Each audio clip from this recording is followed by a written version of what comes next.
বিজয় দিবসের দিনে West Indies থেকে বাংলাদেশ দল জয়ের সুসংবাদ দিল। প্রথম টি-20তে বাংলাদেশ 7 রানে জয় পেয়েছে।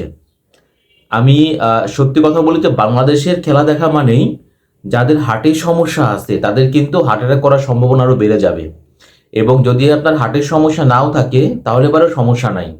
বাংলাদেশ যেভাবে খেলে আপনার মনে হবে যে হার্টের সমস্যা তৈরি হয়ে গেছে অলরেডি। দেখেন, আজকের যে ম্যাচটা ছিল এই ম্যাচটাতেও বাংলাদেশ দল, বিশেষ করে বলবো আমাদের তো টপ অর্ডার আজকে ভালো করতে পারেনি। সো সেইখানে সৌম্য সরকার, শেখ মেহেদি, শামীম পাটোয়ারি এরকম 2-3 জনের পারফরমেন্সের কারণেই জাকের আলী শেষ পর্যন্ত বাংলাদেশ 147 রান করলো। এখন টি-20 ক্রিকেটে ওয়েস্ট ইন্ডিজের কাছে সত্যি কথা বলি যে এই 147 রান চেস করা এটা খুব কঠিন একটা কোনো কিছু না বলে আমি মনে করি, কারণ তাদের যেসব পাওয়ার হিটার ব্যাটসম্যান আছে তাদের এক একজনের এমন কবজির জোর। বাট তারপরেও দেখেন বাংলাদেশ দল তাদের মানে 147 রান তাড়া করতে যাওয়ার পরেও বাংলাদেশ দল তাদের 61 রানের মধ্যে 7টা উইকেট তুলে নিছে। আপনি চিন্তা করতে পারছেন আপনি। এবং আমি এইখানে একটু ক্রেডিট দিব আমাদের শেখ মেহেদী হাসানকে।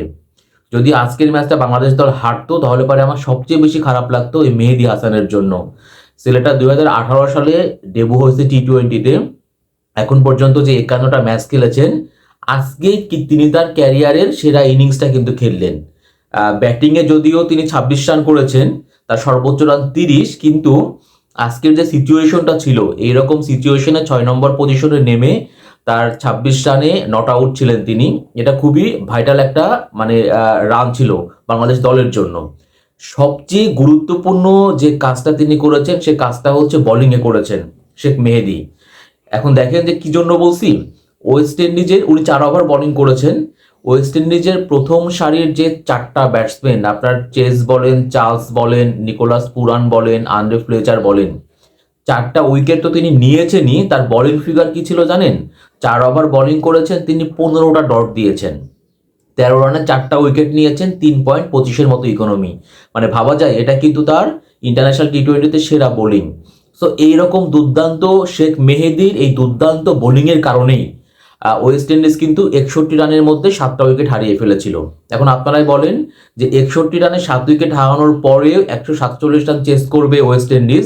আমার মনে হয় এটা আমার মতো আপনারা অনেকে ভাবতে পারেননি, কিন্তু এরপরে সবকিছু এলোমেলো করে দেন ওদেরও ওই রবম্যান পাওয়াল। তিনি 6 নম্বরে ব্যাটিংয়ে নেমেছিলেন, বিশেষ করে 15তম ওভারে তাসকিনের যে ওভারটা ছিল 15তম ওভার, ওখানে উনি 3টা ছক্কা মেরে 23 রান যখন নিলেন তারপরেই কিন্তু ম্যাচটা একদম ক্লোজ হয়ে গেল। আবার দেখেন তাকে সঙ্গত দিল কে? সেই ফার্ট। 8ম উইকেটে তারা 33 বলে 67 রানের একটা পার্টনারশিপ করেছেন, এখানে কিন্তু ম্যাচটা একদম ক্লোজ হয়ে গেল। এবং শেষের দিকে দেখেন যখন 6 বলে মাত্র 10 রান দরকার এবং উইকেটে আসেন সেট ব্যাটসম্যান রবম্যান পাওয়াল। আপনারা বোঝেন যে 6 বলে 10 রান মানে এইটা তার কাছে, রবম্যান পাওয়ালের কাছে কোনো ব্যাপারই কিন্তু ছিল না, যদিও তিনি 5টা বল খেলার সুযোগ পেয়েছিলেন। বাট তার আগেই লাস্টের ওভার তো হাসান মাহমুদ করলো সেখানে। আর কি বলবো, লাস্টের ওভারে তারা মাত্র 3 রান নিতে পেরেছে এবং এর মধ্যে অল আউট হয়ে গেল। সো হাসান মাহমুদ লাস্টের ওভারটা খুবই দুর্দান্ত করেছেন। এবং এই রবম্যান পাওয়েল যখন আউটটা হলেন 60 রানে আর কি তিনি আউট হয়েছেন, তখন কিন্তু ম্যাচটা আমি তখন ধরে নিছি যে ম্যাচটা বাংলাদেশ জিতবে, জিতে গেছে আর কি অলরেডি।